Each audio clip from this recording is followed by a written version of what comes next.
So this is John Costa from the Documentary Media Centre, and it's day 10 of the 16 days of activism programme that we're running in support of the Parallel Lives Network. You can see behind me here, slightly different setting. We're in the basement gallery of adult education. We're just putting up our Doc Photo 8, eight documentary photographers that are exhibiting for this week, fitting in with the sort of the broader theme of activism. And I'm delighted to be joined online today by my friends, Peter and Sonia. Now, Peter, you're in Manchester, is that right? Sonia, yes. Whereabouts are you in India, Sonia? Bangalore. Today you're in Bangalore, okay? Yes. And Peter's always in Manchester, but there we go.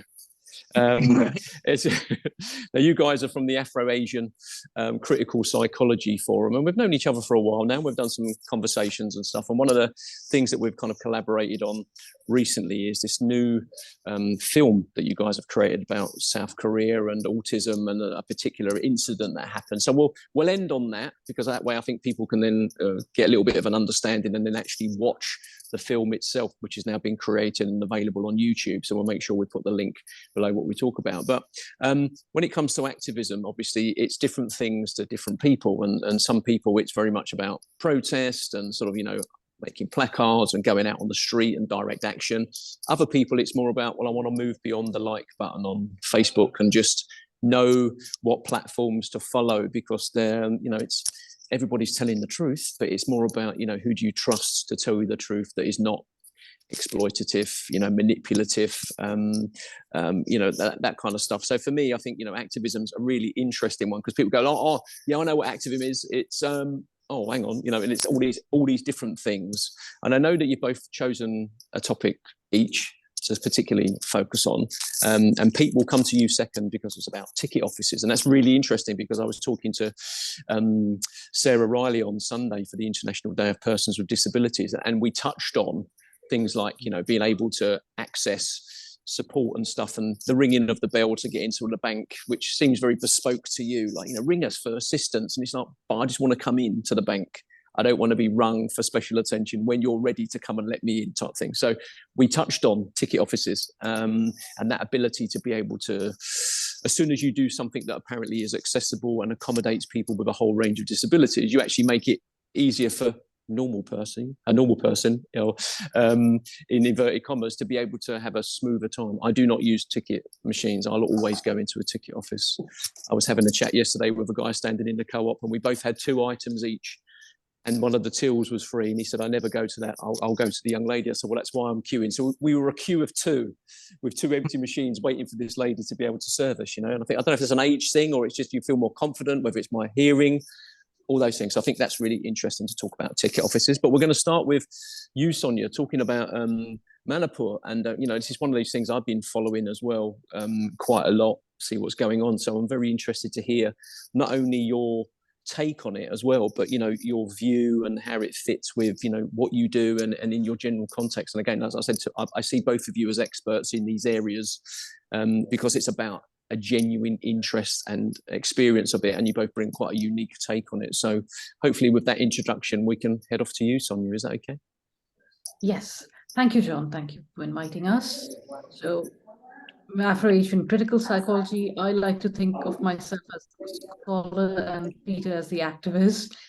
I don't particularly specialize in Northeastern studies, but I do write about nationalism and gender and feminism, and the two are inextricably linked. A little geography lesson and a disclaimer. Manipur is in the northeast of India, and if you look at the map of India, we are connected to the northeast by a very thin strip of land. So that the countries of Nepal, there's the state of Sikkim, and there's Bhutan and Bangladesh. And there's a very narrow strip of land that connects us to the northeast, mainland to the northeast. In many ways, this is a geographic separation, but there's also a sort of cultural and ethnic separation between us and them. The disclaimer is I have never been to Manipur. I do have friends from Manipur, studied with them in school. Never been there. I've been to a neighboring state of Meghalaya and Shillong, stayed there. The Northeast is different, but that could be said about every state in India. We're very different. We have languages, cultures, and so on and so forth. Manipur is situated towards the border, and Manipur has the Armed Forces Special Powers Act, which has allowed police and military forces to arrest people without charges, without due process. And given the unrest there, given how situations escalate, this hasn't gone down very well with the local population. There have been lots of crimes committed against people by the military forces, paramilitary forces, and the police forces, which, as you can imagine, has been a human rights issue for as long as I can remember. It's unfortunate, and it is one of those situations that, as a voting, tax-paying Indian, I feel strongly about, because these are also my people, and this is also my country. And it is unfortunate that a section of the same country doesn't enjoy the same freedoms that I do. Recently in Manipur, and correct me if I'm wrong, the situation has escalated where two tribes, the Kukis and the Meiteis, have found themselves at odds with each other.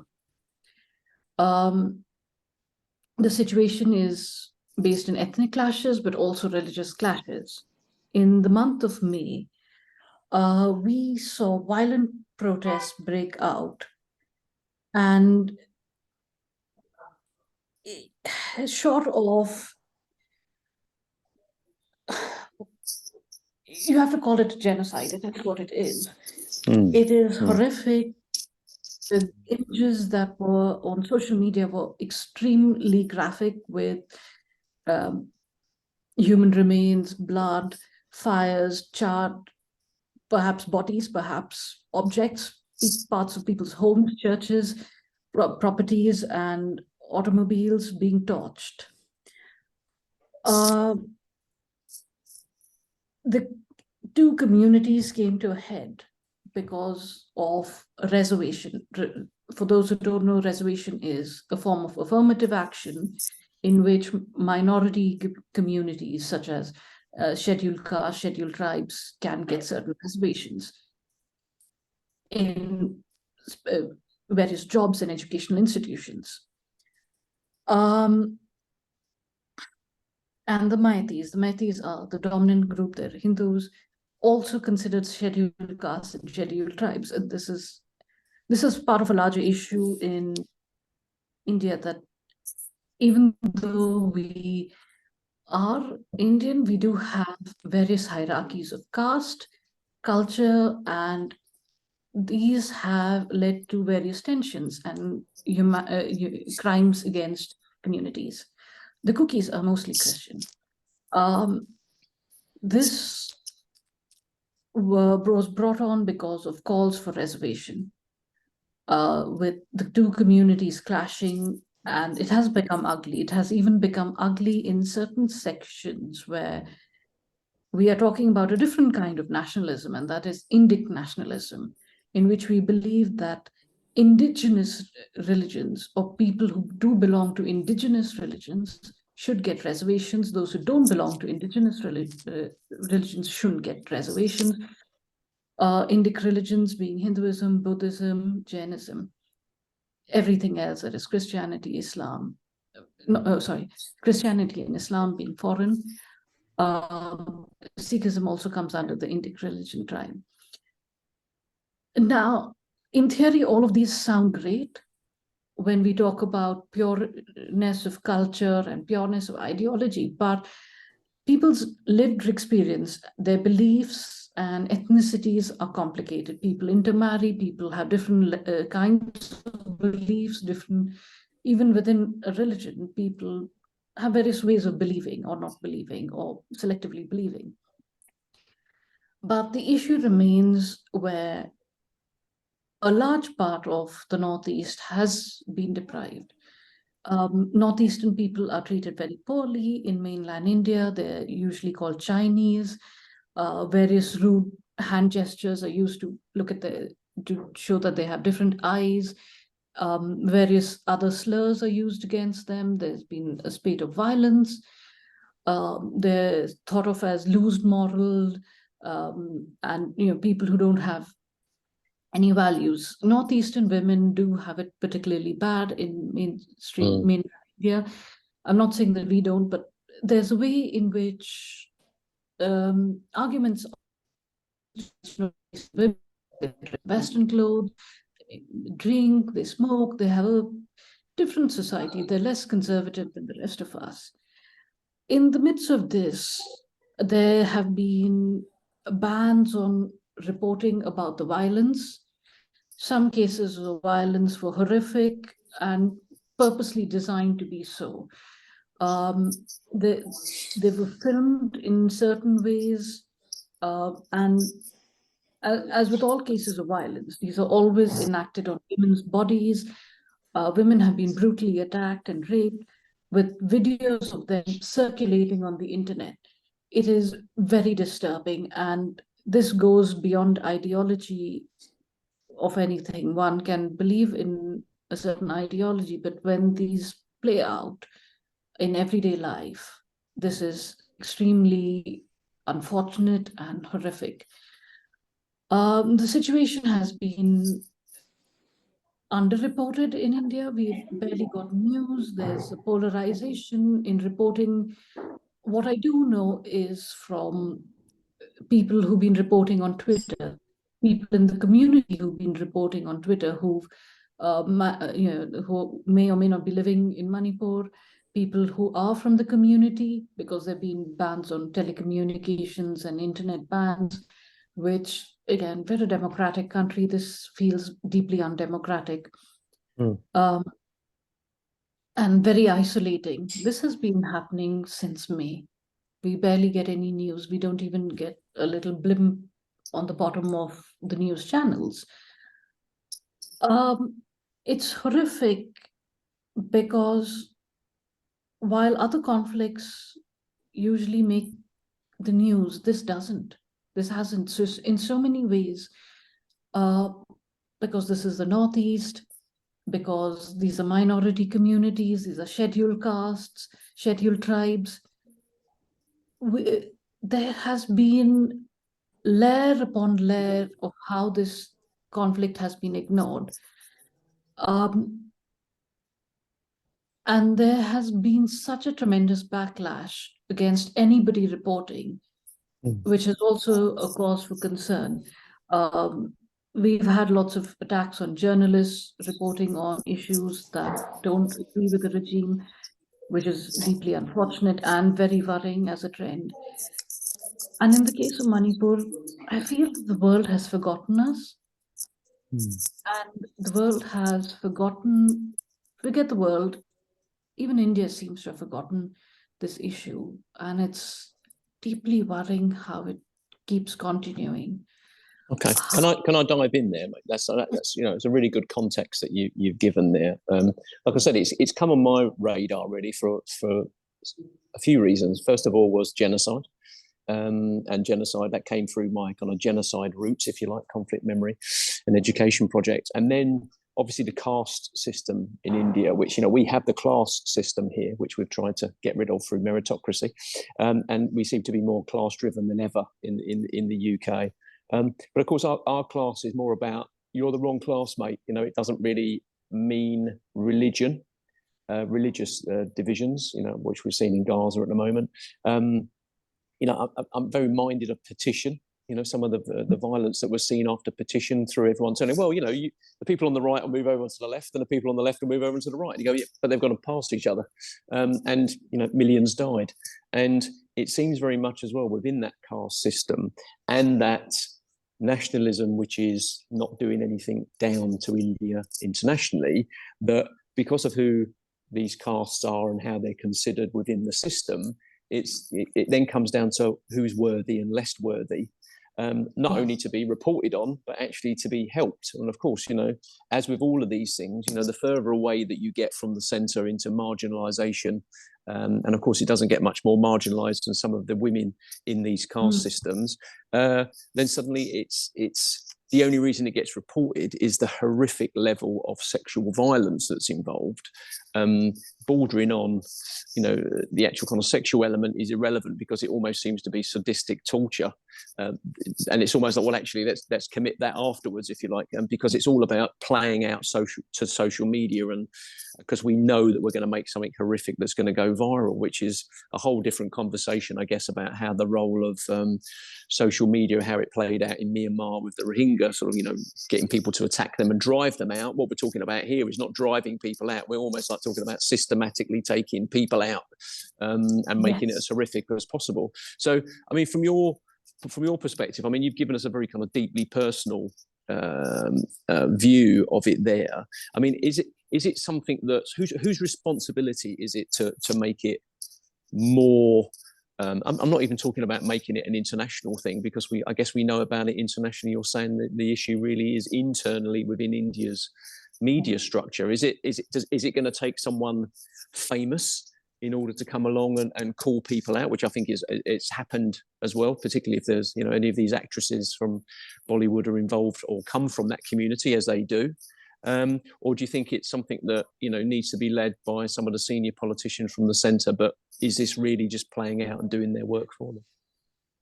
It is. I just want to point out one thing. While class and caste are intertwined, they're not the same.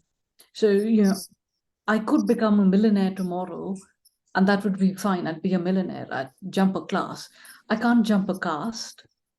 Yeah, I'm sorry. My I know. definition there was very So generalistic. It was more about we don't have the caste, so actually the class exactly. system is easier. You can kind of move class without anyone. I don't know. Maybe you're from the northeast, you're a London or whatever. There's still a little bit of stigma, but it's not like being an East Ender or a Cockney is not a caste as such. Yeah. So thank you for that clarification. Yeah. You can sort of become middle class, you can become working class, you can become those. Those are categories you're not born in, whereas caste is one of those things that you live within that. We live within very tight communities. Our surnames don't just give our religion away, they give our precise ethnicity and caste away, which is difficult to erase. So not everybody in the caste system is poor. There are plenty of professors and intellectuals who are of lower caste and of Dalit classes, but that hasn't erased their caste. They can still face discrimination on grounds of ritualistic impurity. So, a Dalit professor is still a Dalit professor. You still don't want to sit next to them and eat next to them because they're ritually polluted. And that is something that stays, and this is deep. Sorry, yes, Peter. I was just going to highlight one particular case where I think the current president of India is Dalit. And there was one particularly interesting case where the president wasn't allowed in a temple during an official visit because of her caste. And I mean, imagine Rishi Sunak not being allowed in a church because he's. It's pretty stark. Sorry. Yeah. That kind of like you said, exactly. the divisions. It's not about we can kind of massage it in order to kind of fit with society. It's very kind of strict, isn't it? It's like we use the term line in the sand, but actually there is a red line in the sand there. It is, and so you can get through the class division mostly, but you can't get through the caste division.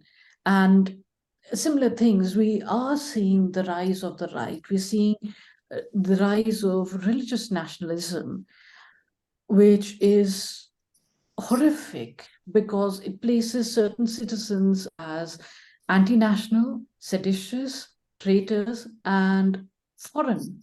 So if you're Christian, Muslim, Sikh,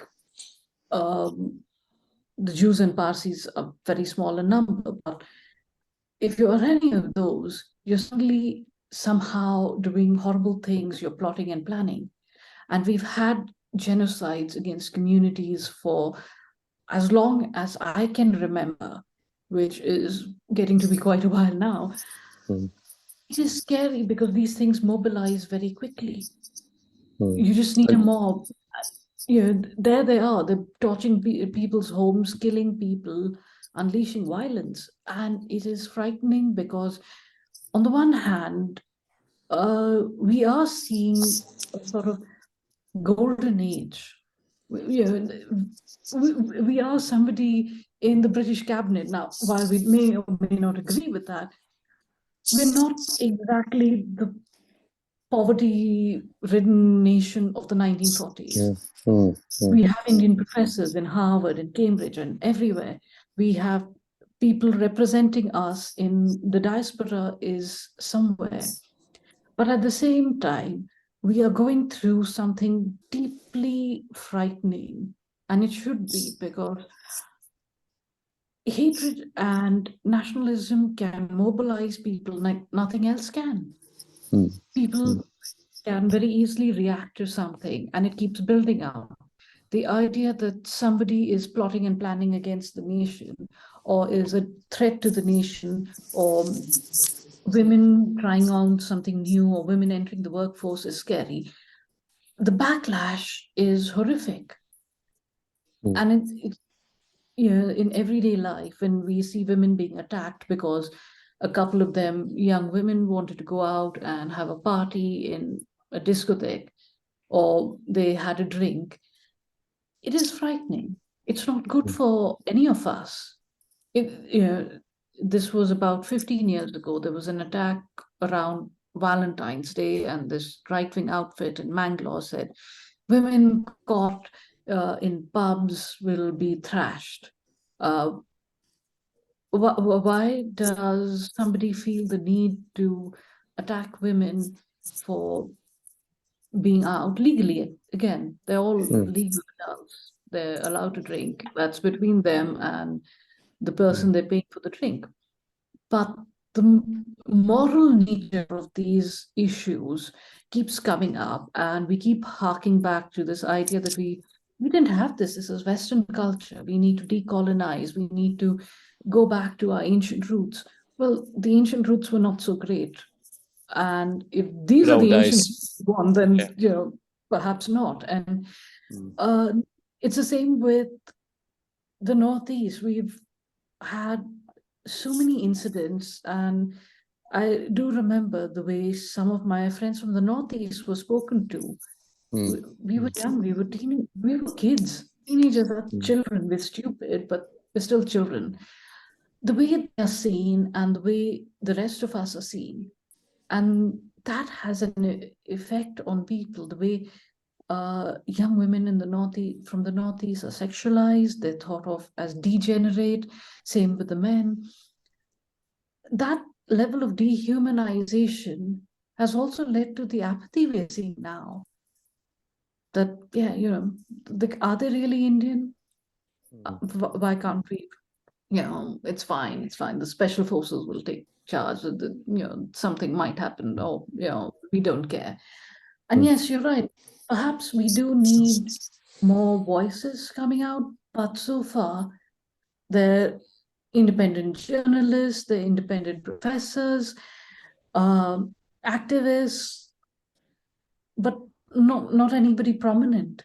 And certainly, when you're not. There's no one to kind of bring it all together and something to coalesce around, is there? I mean, just to bring this section to a close so that we can move on and talk with Pete next. I'm just very minded as well that we always, particularly through Western media lens of the world, it was always very much around these things. They happen over there. Coups happen over there. They do those to people. They've got caste systems. It's tribal. Whichever way they use to do it.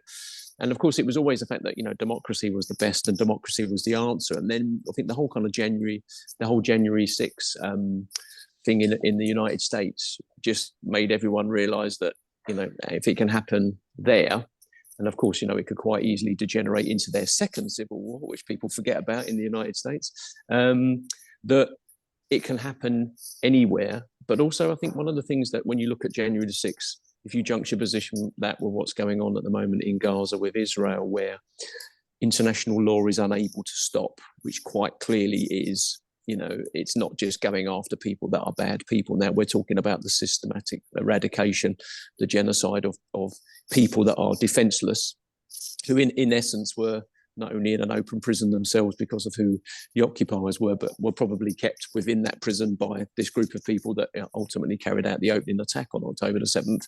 We've got this system where, as I've said to people, if I was in Western Sahara now, I'd be slightly nervous, thinking, well, no one's going to come and help me if I was in Kashmir or something like that. So then you've got all of these different levels of stuff. And then to be a woman from a particular caste in northeast India, in Manipur, is almost so far away from anybody caring about what happens to you, because it almost seems everybody is quite happy for that to happen to you. And in fact, not only are they happy, they're not even bothered about reporting that it happens. And I think that's the thing for me, which is so frightening, because obviously the targeting of journalists and media workers and stuff like that in conflict situations is just the same in non-conflict situations when it comes to regional reporting or reporting of systems and castes.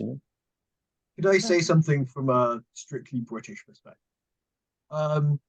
I think there's a very complicated place that we're kind of moving into with our relationship with India, where on the one hand, we would like to have good relations with India, trade deals, blah, blah, blah. Equally, a lot of that seems to be done through the government. And I think there's going to be a very complicated discussion about, bluntly put, to some degree, how much does it mean, like, us not caring about the interests of people, And in the end, like, how does diplomacy work in that context? Like, and I'm not a diplomat, so I don't know. But equally, I think that there has to be there just has to be an ethical dimension. And B, I think a conversation we had right now, is the fact that Narendra Modi is almost overwhelmingly popular. And that is its own conversation. But equally, there is going to be an end to Narendra Modi, and there's going to be someone else at some point.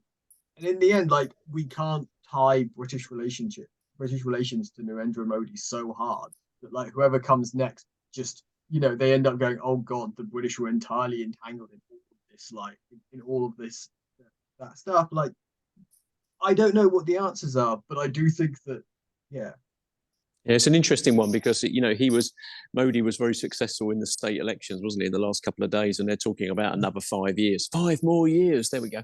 That's a trend Trump set when it's shouting out 5 more years, 4 more years. But of course, our own Prime Minister with his South Asian heritage, where they said, he's one of us is in the British Parliament now as Prime Minister. Well, of course, he is about as far away as you could possibly get from someone from northeast India. Apart from the obvious reasons that people say, that shared heritage. So I think it's that's where our relationship with India is mixed up.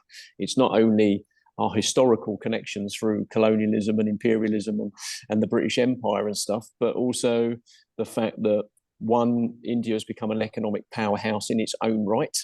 And it's been shown quite clearly to be able to power ahead, space race and all that kind of stuff. It's not your average country anymore. It's a global leader. BRICS as well.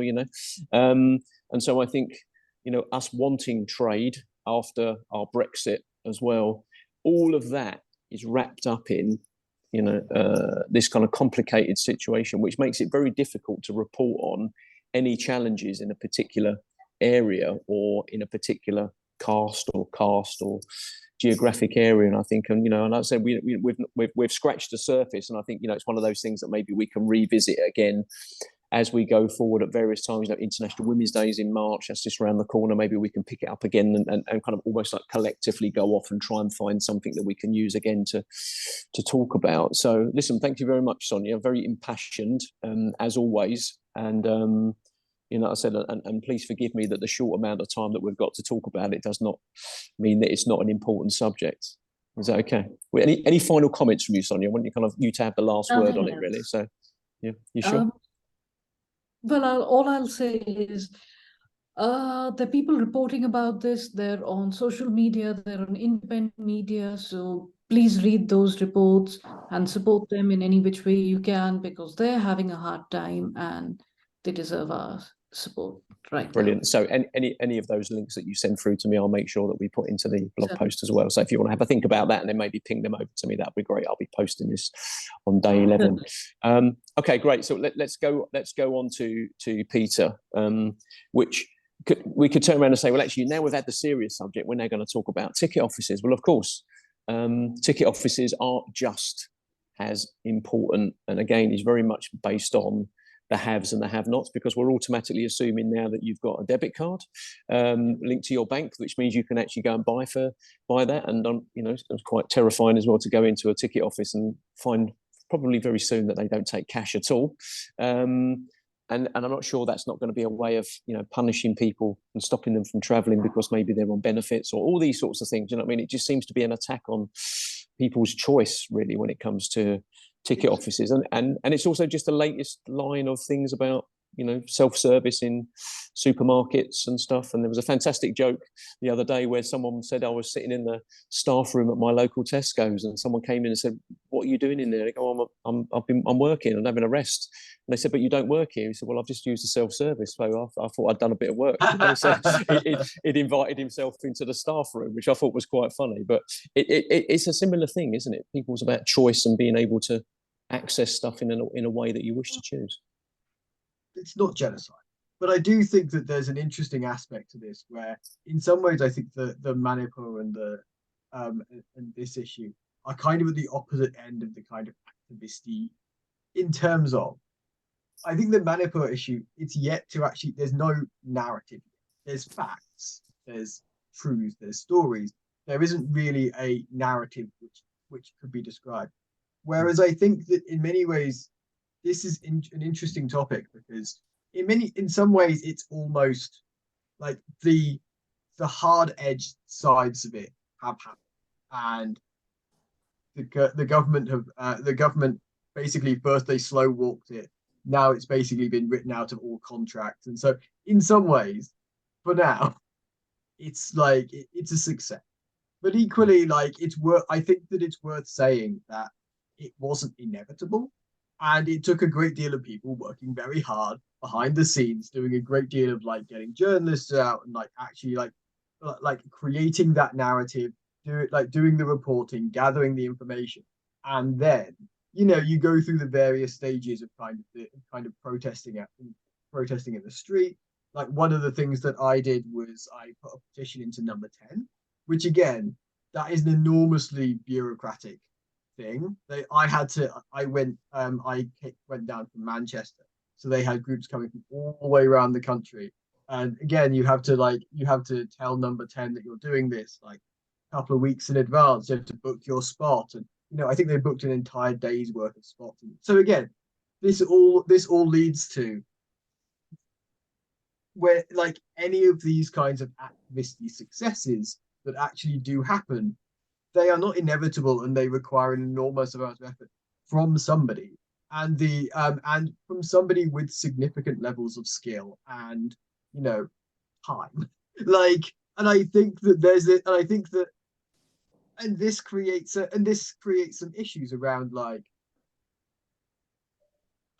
first off, like, which issues have the kind of skilled people who can fit, and which and there's certain types of jobs where you can just kind of drop a lot of your normal work and just kind of do this kind of thing for a significant time and then pick it back up again. And honestly, those are relatively obscure jobs. Like, there's not many of them. Like, if you're like, you know, if you're in the construction, you couldn't just go, well, sorry, a major political issue has come, and now I'll just have to do something entirely different for large periods of my day, but you will still pay me, right? Like, you know, there is and yeah, and so there's all of this had to so there's a lot that kind of coalesced here, discussions with politicians, putting forward arguments, like making clear that there were coalitions against it. Like, I think one of the interesting things for me as well was the fact that you got left-wing and right-wing coalitions together as well. And I mean, they looked, in some ways, if you look at the kind of coalitions that the left wing was kind of responding to, it mostly around disability, and there was various stuff around disability.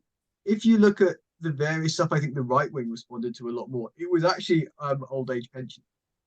You know, there was a lot from them that they were like old age pension hated the new self checkout machine. Like, I want to talk to a person, and again, ironically, my mum was part of. Again, she's just an old age pensioner. She doesn't vote Conservative. But equally, just the entire thing of like, she's just like, look, I want to go to a person, ask, like, tell them where I need to go, and then they can like split the ticket or whatever. And again, it was one of the most interesting moments in terms of narrative for me with that split ticket issue, because there was this, because basically like for the first third, it was entirely about how it would affect this minority.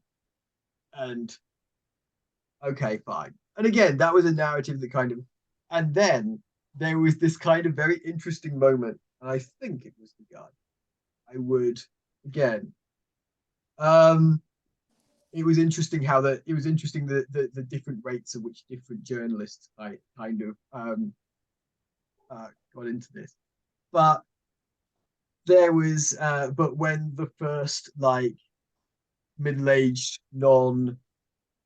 non-disabled person basically went, actually I go to ticket offices because that's where you get cheaper tickets, or like actually like I go to ticket offices because actually if you buy tickets from in various other places, like from especially via apps, then like if your train doesn't come, it can be a bugger to get a refund.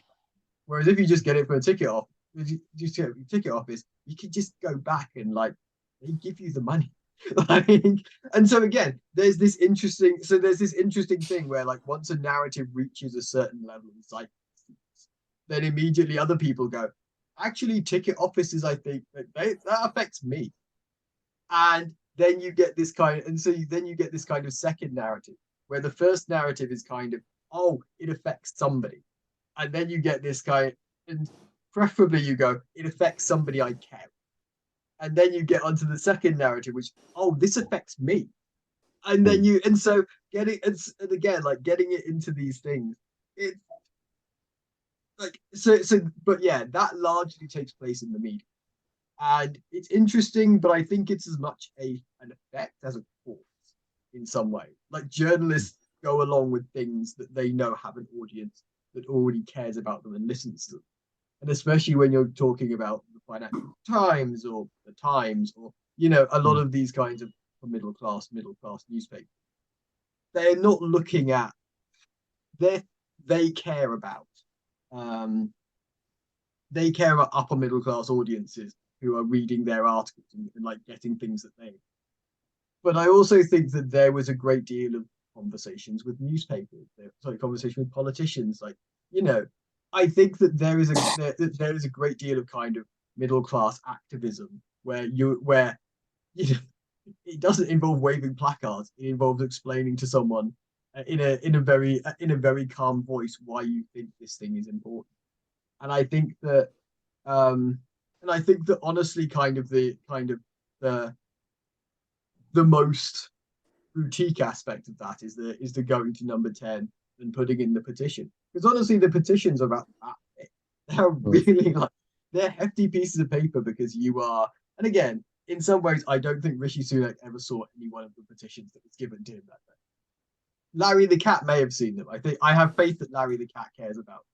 But I would say that Larry the cat is still using it when he's sorry, just trying to lighten the mood there. I mean, so can I ask you a question, Pete? I mean, I'm very much interested in this. When you raised this as a potential subject for us to discuss today, and I was like, oh, actually, the more I thought about it, It's not a disability access issue. It's not an older person's issue.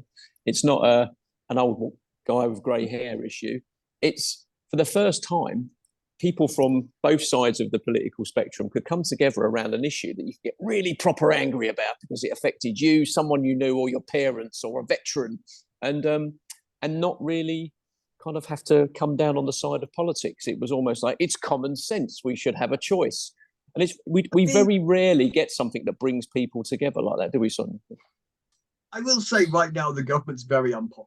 Makes everything quite easy on that level. Like, Conservatives are, if Boris Johnson was in charge, I suspect Conservatives had a weird thing about actually liking him, and then the left hated him. So I think it would have got more culture warring.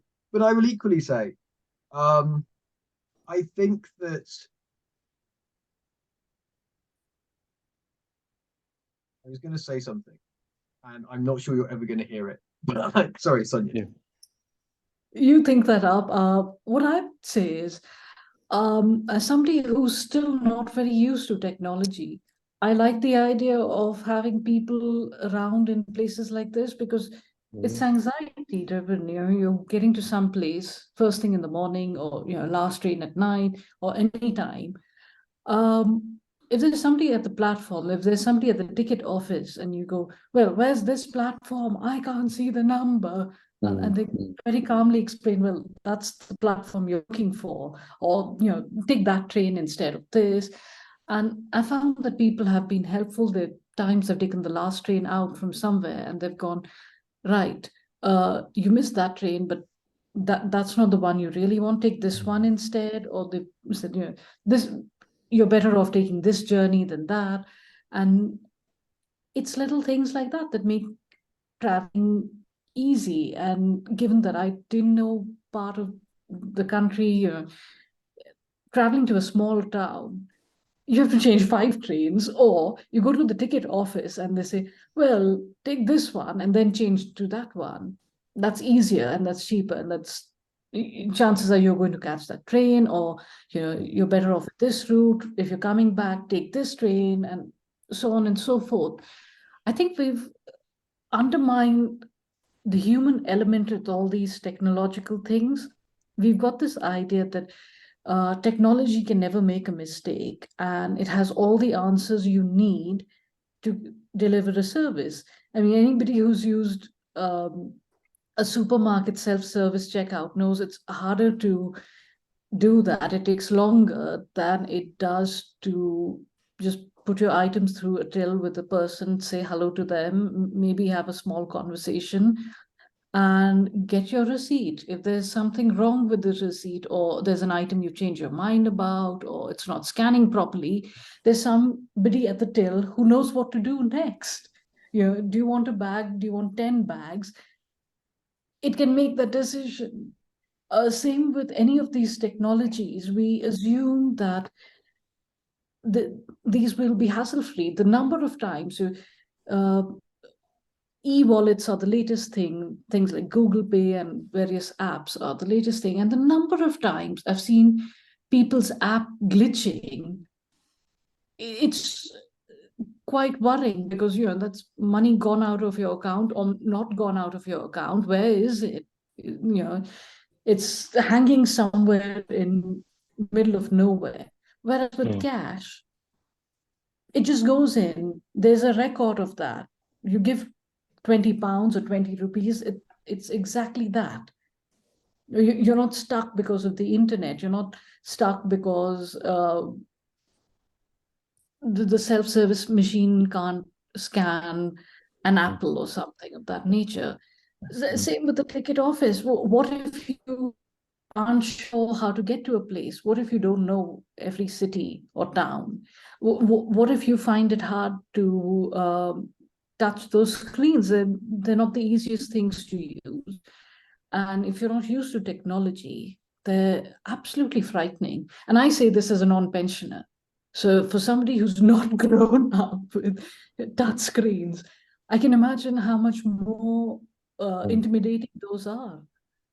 I mean, yeah, that's interesting. Sorry, Pete. Yeah, go for it. I was just going to quickly say, there's an entirely interesting conversation, which is kind of irrelevant, about how I was at a whole bunch of meetings about public transport where they were trying to explain to us how exactly they thought that having staff on platforms but not having ticket officers was better, because there was just an entire, like, I went to at least 10 meetings where they tried to explain this to us in a way that made sense, and every single one of those meetings, none of their explanations made sense. Just, oh, you'll find them. He was like, how? Like, they'll wear a t-shirt. It's like, okay, busy platform. How? Again, like, ticket, like, so I think there's an entirely, like, yeah. But I think that in some ways, the other thing I thought I was going to say was austerity. I think in many ways it was interpreted. It was interpreted very much through the, and again, it is in many senses an austerity thing where they were like, how do we provide the same service cheap? And obviously, you don't provide the same service cheaper. You provide the same service, but not the same service. Like, and so this is, and I think austerity, again, everyone hates it. I don't think, like, I don't think there's any, like at this point like, it's one of the fascinating things with Boris Johnson was he was the first prime minister who did not push austerity since Tony Blair. And like, again, actually he had people who really liked him. And again, Rishi Sunak has largely not pushed austerity, and now he's kind of trying to. And it was kind of I think the ticket officers was interpreted as austerity, which it largely was. And like, again, everyone hated it. So again, I think that austerity is just one of those, like, it's just politically dead. But equally, like, people keep on trying to resurrect it. Sorry, John. Yeah, I was going to say, well, I think picking up on all of those points again, all of which are important and relevant, all of which are like jigsaw pieces in the overall puzzle, really, isn't it? I think because you've got ticket offices probably being lobbied for by people that, you know, don't travel very often or need to travel to go and see family, maybe because they don't have a car.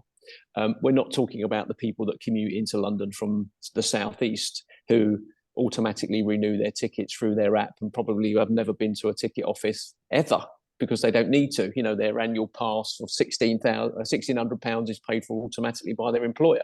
So again, we've got that class thing there we were talking about. And the other thing as well is, you know, how people like, you know, I don't use the bus because it doesn't go to where I could go in my car. So until the buses are well served, regular, you know, and that kind of stuff. And again, we've got electric buses now in Leicester. They're painted green, very helpfully. You know, you're doing your bit for the environment by getting on a green bus. Then people will leave cars behind. Well, of course, what we've got here is use the train for that longer journey. Well, no, because I can't buy a ticket because I can't, you know, I've got a ticket that I went to Glasgow last week for a conference. I had 2 or 3 changes. I couldn't go directly from Leicester to Glasgow. I had to go across and then up and then across, and then that train was cancelled. It took me like 6-7 hours to get there. So you've got this issue here as well where it's even about an environment thing, which is, you know, you're taking the car, but if you took this on the train, you go, well, in my own car, I'm listening to my own music, stop when I want, stretch my legs when I want or not. Whereas on a train, I've got to change 3 times and the ticket machine reservation on the seat isn't working. So I'm having a bun fight to get the right seat or to sit there. It's all of these things, you know, it could have been done in a way where it was a really good win for green issues because it's about cut down on that journey by getting the right ticket. You know what I mean? So is the cup half full or half empty? You know, it's not what you say, it's how you say it. So, you know, it was almost like a missed opportunity, really, if you like, for a green agenda conversation about public transport. I think there's an entirely, we're kind of out of my wheelhouse, but I think there is an entirely interesting conversation with what the Conservatives and Rishi Sunak specifically. To be fair, he's largely carried on policies done by previous. Still, what they consider to be valid aspects of the green issue and what they don't. Because honestly, and again, there's some fairly arbitrary aspects. You know, like offshore wind turbines. To be fair, we've built a lot of those. But to be equally fair, we haven't done things that are kind of obvious. And again, public transport is the most obvious. Like, actually, if there's a lot more public transport, there'll be less people with cars, you know.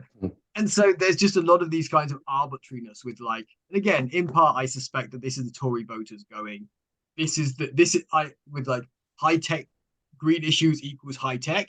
Yes, of course, I want a high tech country to live in. And then you go, buses aren't high tech. I don't like buses because honestly they annoy me, and I have a car, so why do I care about buses? So I can imagine reasons why this happens, but it doesn't stop it. Yeah, it's fascinating. Like I said, it was such a fascinating when it came up.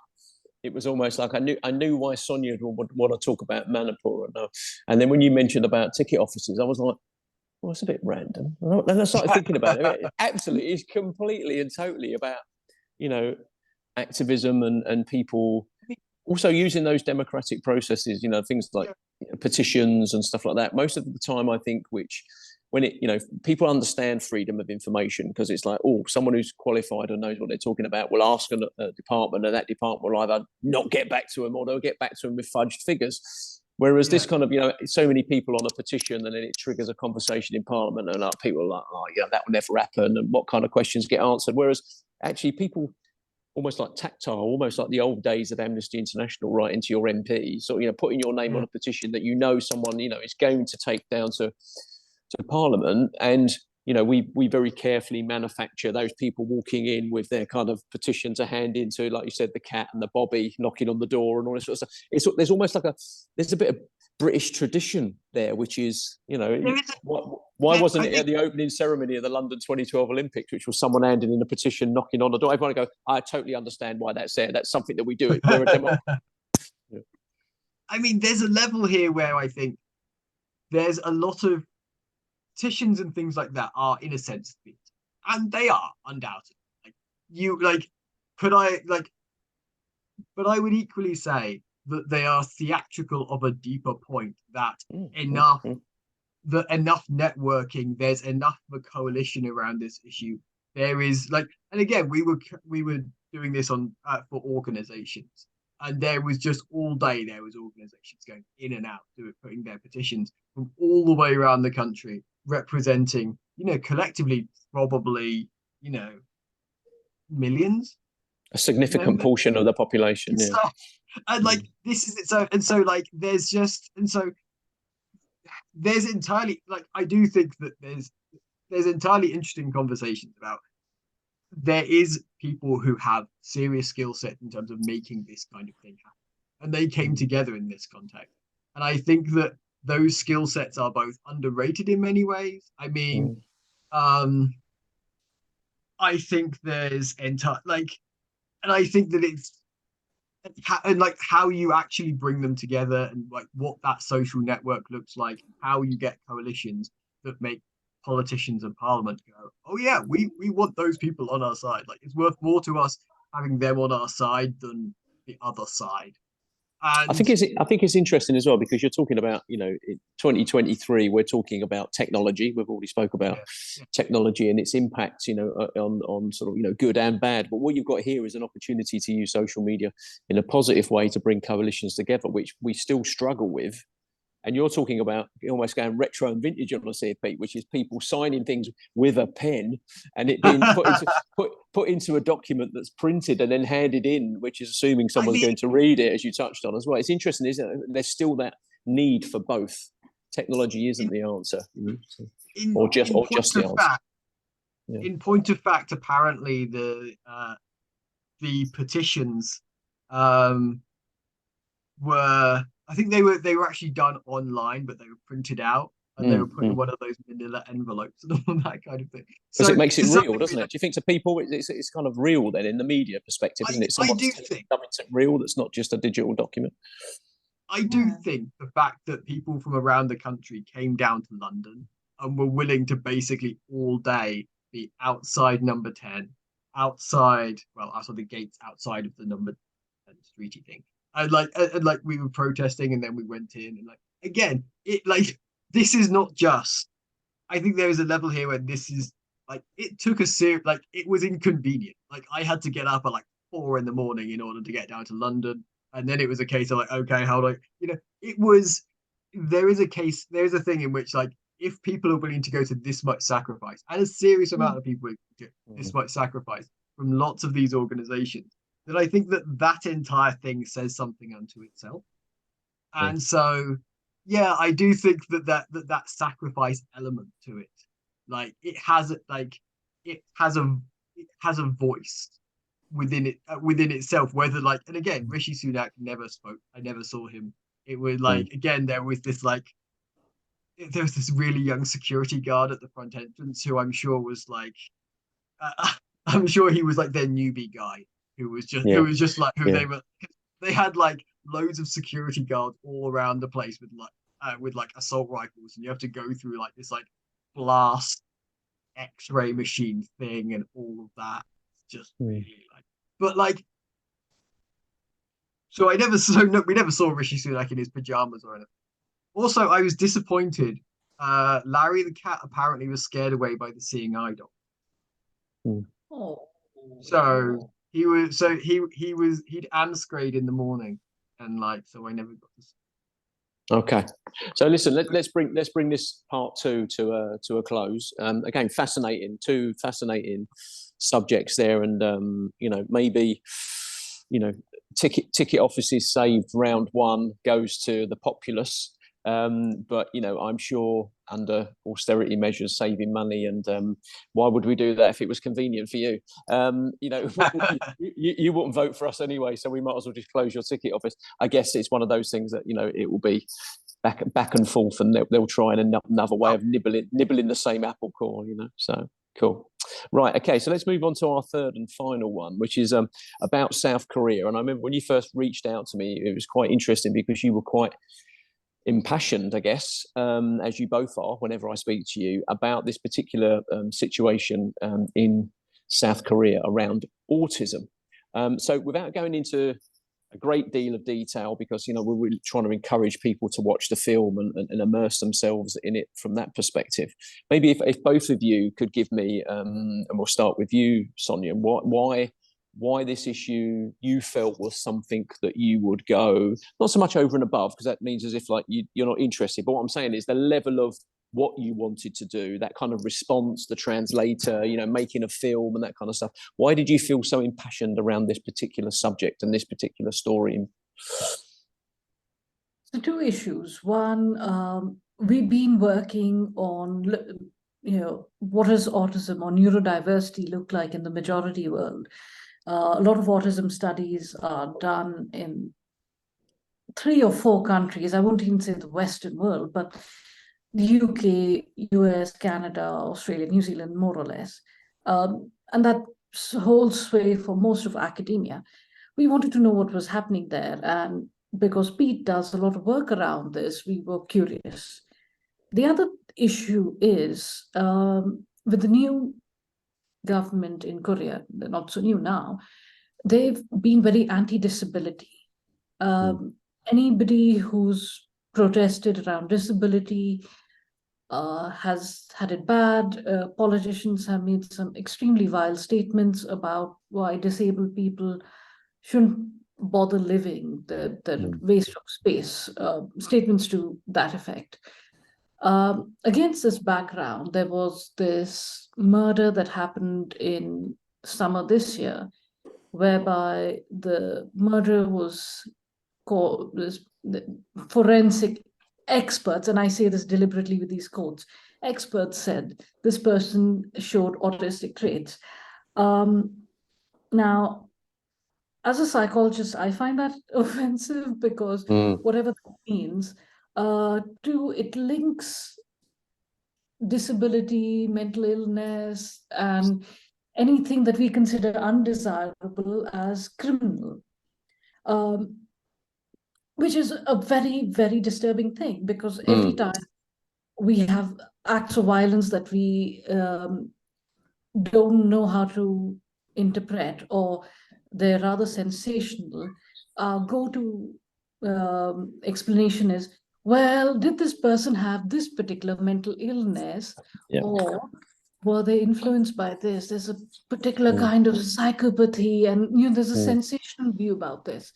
So that inspired us, and I'll hand over to Pete about what he thinks about this, because he actually does work on autism activism. I mean, for me, it's really fascinating seeing how different cultures, societies, nations deal with the autistic people within it. do their activism. Like it's a much under discussed topic, both because a lot of the funding is done through academia, and academia tends to be really and to concentrate on the Anglophone world. Europe is its own discussion, which I'm definitely not going to go into. But yeah, so South Korea was a really interesting one for me because it's a place that it's, in terms of their autistic community, I know it's very rarely discussed.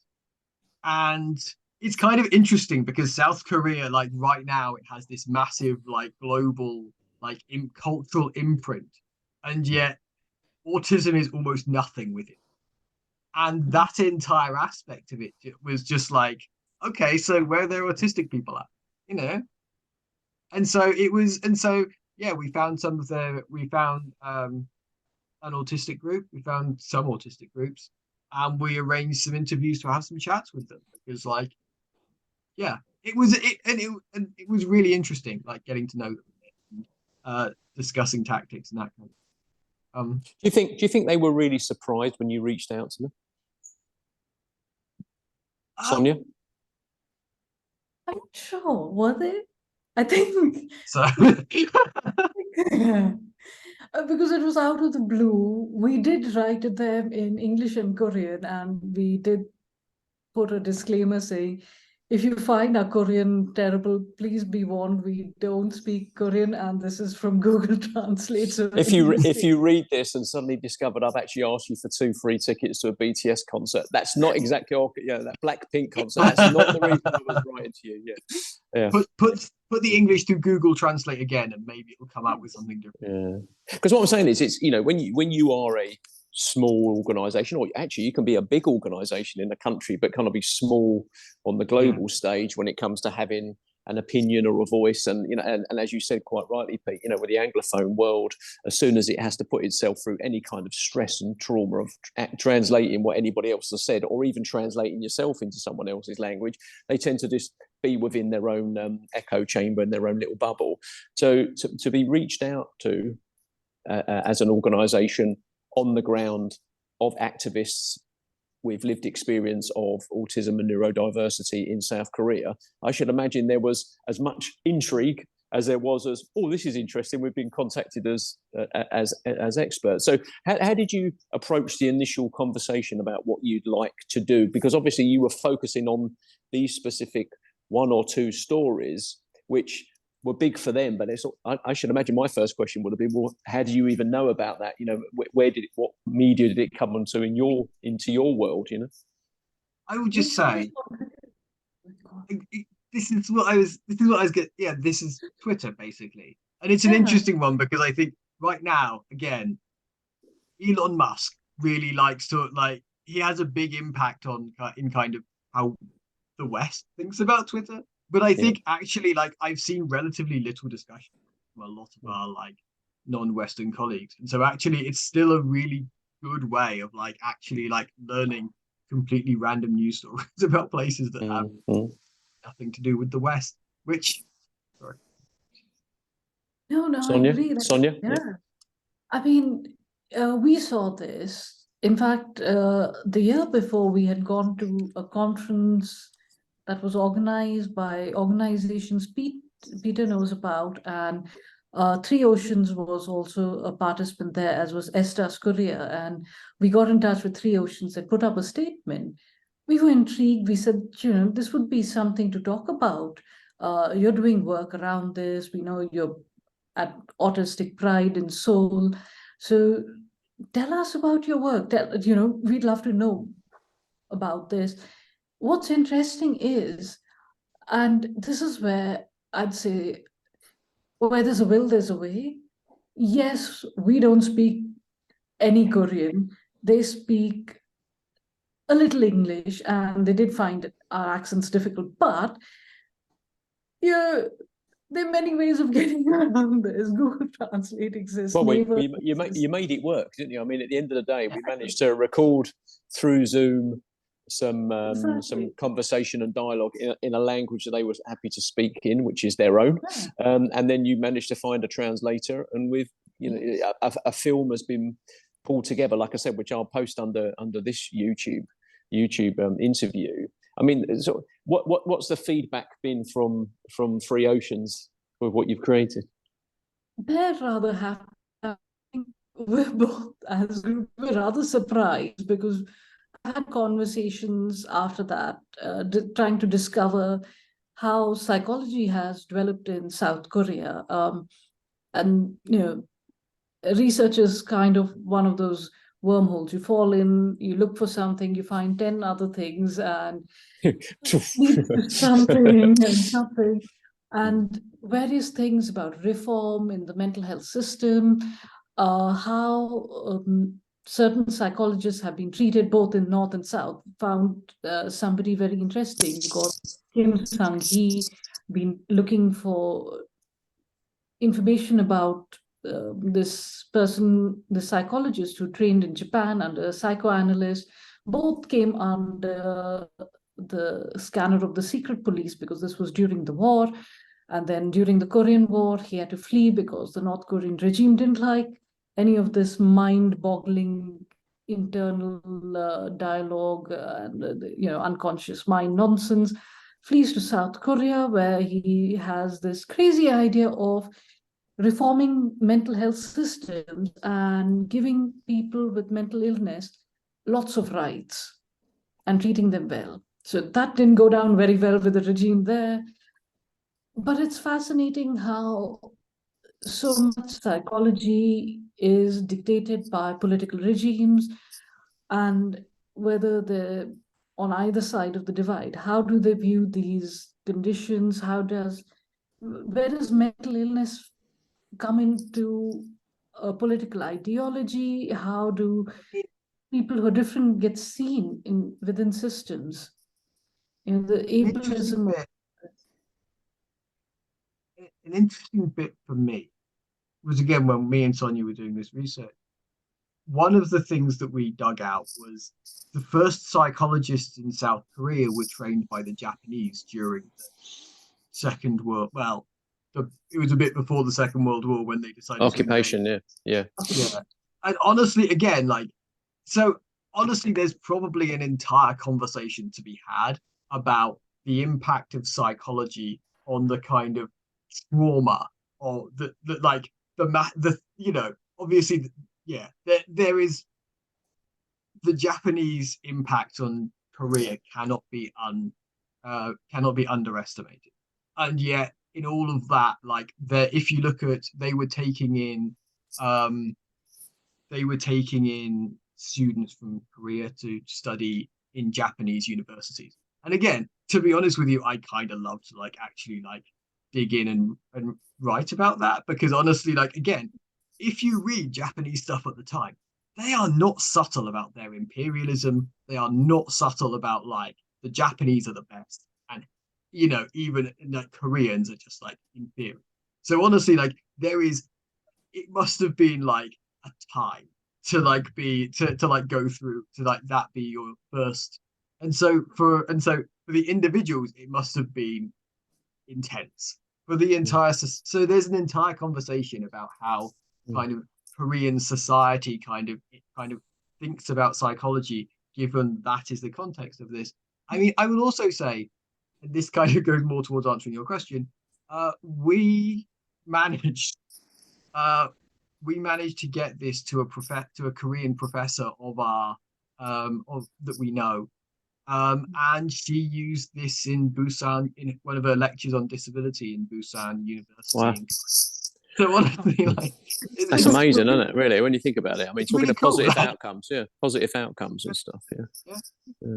I mean, I remember back in 2016 when I'm sure it was when Tokyo first got awarded the Olympics and the Paralympics, and reading at the time about it, and of course, post London 2012, and we took our children down to the Paralympics rather than the Olympics, and we followed the Paralympics in Rio in 2016. So when Japan was going to have it in 2020, obviously it was delayed because of COVID. But I remember reading about the role of one of the reasons they'd given it to Japan was because Japanese people with a whole range of disabilities, are treated quite well, and they are included and there's access to everything and stuff like that. But that's because they live a completely different life.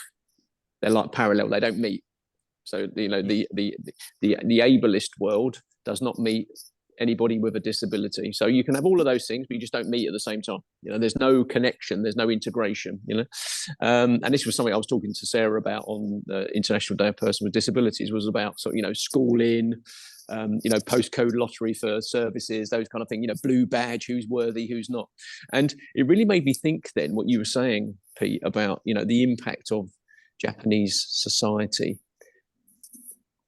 pre the internet, you know, pre the internet, pre World War II, and all that sort of stuff, as to whether, you know, that it's almost is a nation unable to move forward because the very foundations of which it operates in the modern world are based on systems that were there, that come with these kind of built-in prejudices, if you like. I suppose we're British, so we hardly have very much to say on any of the. I was drawing a bit of a comparison between empires. Yeah. I was drawing a bit. Yeah. Sorry. Yeah. I mean, I'm also thinking for the majority of us, what we know of Japan and Korea are through sort of popular culture and media, the K-dramas, the anime, the K-pop, the J-bands, and all that, and that's lovely. That, you know, there's a generation that's exposed to foreign languages. I mean, it's fascinating. There's so many students I have, and there's so many times when I'm on the metro and people are watching K-dramas and discussing them. See, you know, there's something happening, and the people wiping off their tears, engrossed in these dramas. And it's lovely that we can immerse in a foreign culture and listen to a different language and read the subtitles. But beyond that, we do need engagement with these cultures because, yes, we love BTS and whatnot, but what about the autistic cultures, the disability cultures? What about the LGBT cultures? And I think we do have to connect with those. We should make that a priority because, you know, and again, it's that shared knowledge as well, isn't it? It's about learning from other people, because again, it's not about who's not got the answer. It's about who has an answer to a question that we're asking, isn't it? Exactly. It's about constantly challenging ourselves, that people from other places, the other, you know, in any way, shape or form, would know how society could function or could be better, or even solve some of our solutions. Exactly. And we need to talk about these things without getting national boundaries in the way. I'm sure, again, an autistic person in India and an autistic person in Korea don't share the same language, but they share the same activism. Yeah. They share culture that they've created. Same with LGBT cultures. They are transnational in some ways. And we need that kind of solidarity across national boundaries, because in many ways, for those of us who are different, or those of us who were, you know, subscribe to these ideologies, we have to transcend those national boundaries. We have to transcend race, all of those cultures, and, you know, we have something more in common. And this would be it. And we're very grateful to everybody who's helped with the video. We had a wonderful translator. You, of course, recorded. We had somebody editing the video. We've had lots of people. We've had conversations back and forth, because we did learn something about them and how do they frame autism through language. Because yes, we use that term universally, but what do you call autism in a native language? Is that better than the term autism, or is it worse? When do you use the term autism?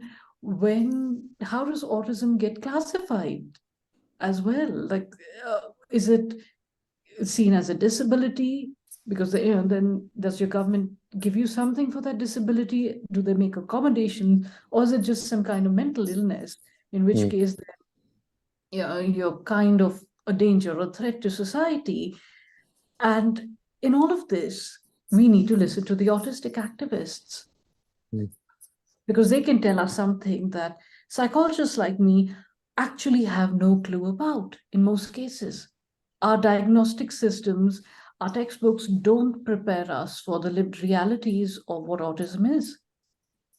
Or from the voices of activists or psychologists from that community and from the majority world, as you alluded to. When it's a Western dominated study, psychology, then where are the authentic voices that are coming from the majority world? I'll say this: my training taught us that autism is this weird condition. It's very mysterious, and yet in the last decade or so, that I know of, we have this movement. It's growing and it's demystifying autism, it's demystifying neurodiversity. And funnily enough, a lot of those people are on social media. They're on Instagram, they're on Twitter, they're on Facebook. And there are people like Peter who are doing something to change people's ideas, to make everyday accommodations real. People like the Three Oceans or the Estas group, who are changing perceptions every day. They are, destigmatizing autism. And that's vital. Chances are, for many people, their only exposure to any of these social issues is through television, through film. And when groups like them and Estas have said something about movies that were very popular in Korea that depicted autistic people, and they said, why weren't they happy with this? Why did they think these representations harmed more than they helped?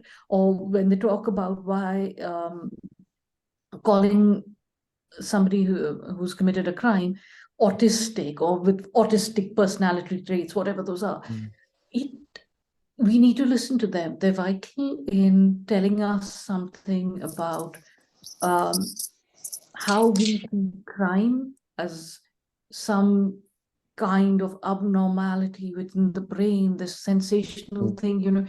We're so used to this idea that, or rather we like to know that there's some kind of deeper pathology, there's something mystical about it, there's wooiness about it. And I loved how you like this. Sorry, go on, Peter. And I'm largely going to agree with you. But anyway, I thought that one of the fascinating parts of the Korean discussion was actually you could take a lot of what they said and put it into the American gun crime debate, and it would apply to a very large extent. Like and again, I think it's one of those interesting things where I think psychology feels technocratic, and technocratic things are not political. But actually, like, there is a sense in which some amount of crime is a choice of society at large. And if we had different policies, then we would not get that. And I think that but an easy way of like not having that conversation is just saying, well, it's mental illness. It's the individual. If we just locked up everyone who does whatever, then no one will do that thing, and then we don't have to think about it. We don't have to, not our problem. And I don't know, it doesn't work. And again, so I think they were talking, that was kind of largely what they were talking about. And they were talking about this from a Korean perspective, but equally, like, again, it's not like alien. Like, this is all of the psychological aspects of this, and the psychological aspects of this from a media, from the expert,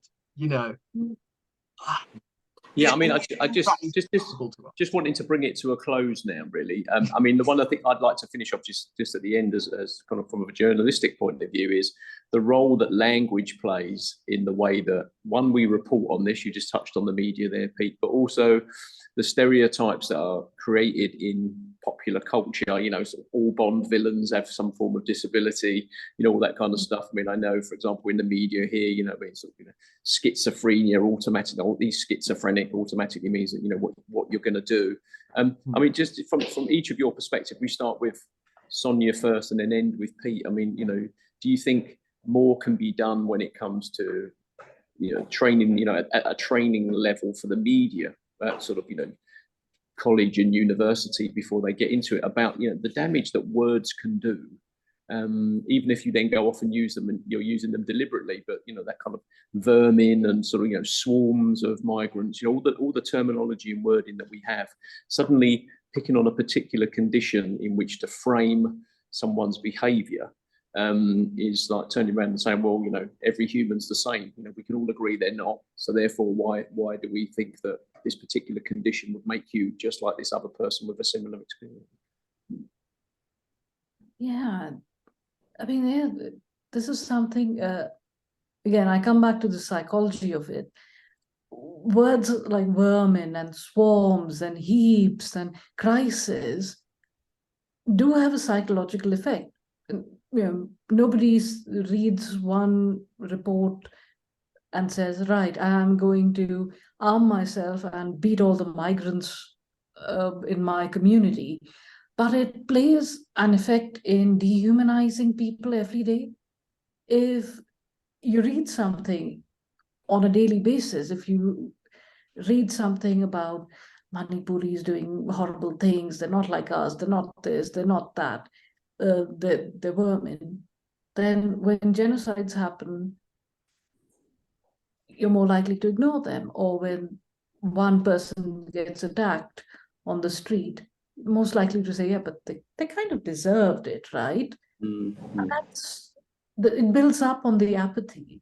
Yes, in There's some collusion cases, as well, isn't there, between sort of, well, it certainly appears to be between the media, the way it reports, and then the politician is allowed to then turn around and say, well, I can do something about those people by having a draconian measure, which, yes, it'll impact on your life and freedoms and all that sort of stuff, but it'll just mean that we can stop this kind of thing from happening. And I think that's where we've got this rise of populism at the moment after sort of 80 to 90 years, which is very much around, well, you know, actually some of these freedoms come with associated problems or challenges when it comes to movement and free choice and stuff. So now we're going back to, well, actually, I'd rather not have any choice, actually, if it means those people can't come here and affect my life, where you'll have no choice. So, you know, I mean, this is where history is the great teacher of lessons, but no one seems to be paying any attention. I mean, exactly. I mean, language can mobilize or create apathy, and sometimes it does both, which works in how we see people and how we mobilize against them. So, yep, brilliant. Peter? I'll say this. I think there's an interesting topic, not just like we tend to concentrate on the effect of words on the victims, but I think in many ways, the interesting part of, like, if you look at the Great Replacement theory, the interesting part of that to me is if you look at, and again, Anders Breivik or any of these people, like the way they always frame what they do in terms of their massacres, in terms of defense. And that is, and you know, on the one hand, I think that's shallow, self-serving, blah, blah, blah. On the other hand, I do think that as a psychological thing, like they, in their own like D&D story, they are the hero. They are the ones who are willing to, you know, and you hear a lot of the same things in people like Geert Wilders and Donald Trump. You hear, like, I think, so there's a lot of like, so when we talk about language in the media, when we talk about language in general, you're not just talking about the effect on the media, you're talking about the effect on everyday population, on, you know, political narratives, because Geert Wilders and Donald Trump, like these people were not just like, they, in many ways, they are portraying themselves like defenders of Western civilization. You know, Viktor Orban is doing exactly the same thing.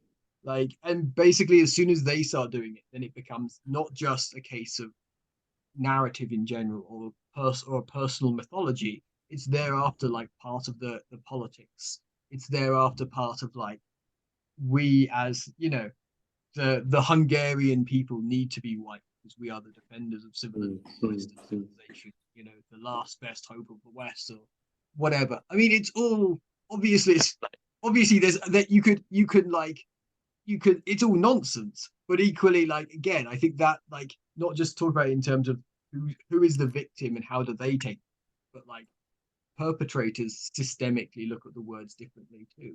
And you know, that gets us into fascinating.